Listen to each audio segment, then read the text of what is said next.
Madame, Monsieur, bonjour et bienvenue sur Unimedia News pour votre bulletin en langue française.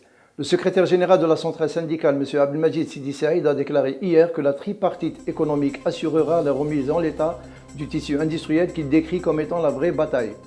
Il a estimé que l'Algérie doit suivre la vraie voie pour son indépendance économique afin de se débarrasser de la dépendance de la France et des États-Unis d'Amérique qui a accompagné l'économie algérienne durant de longues années. Dans le cadre des mesures préventives spéciales pour le coronavirus MERS, le ministère de la Santé d'Arabie Saoudite a émis aujourd'hui un nouvel avertissement en direction des pèlerins qui se rendront prochainement dans les lieux saints pour le grand pèlerinage.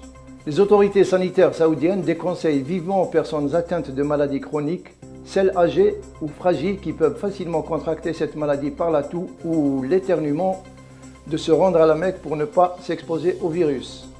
M. Jacob Lew, le secrétaire au Trésor américain, a indiqué aujourd'hui que le Congrès ne disposera pas assez de temps pour relever le plafond de la dette des États-Unis après le 17 octobre. Dans sa correspondance adressée au Congrès, Jacob Lew a estimé qu'après cette date à laquelle des mesures exceptionnelles utilisées par le gouvernement américain pour éviter le défaut de paiement seront épuisées.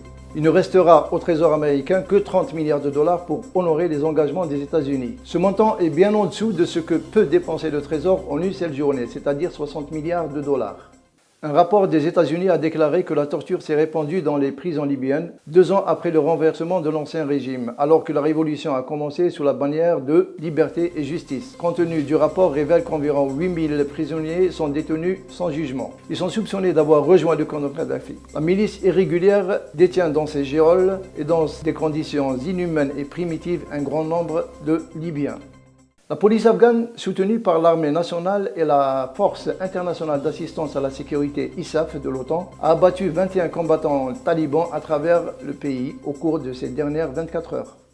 En Grèce, 4 députés ont comparu devant 2 juges d'instruction du parti Aube Dorée, assimilé à une organisation nazie. Ils sont inculpés d'appartenance à une organisation criminelle. Un seul d'entre eux a été maintenu en détention après un procès marathonien qui a duré 14 heures devant les juges d'instruction.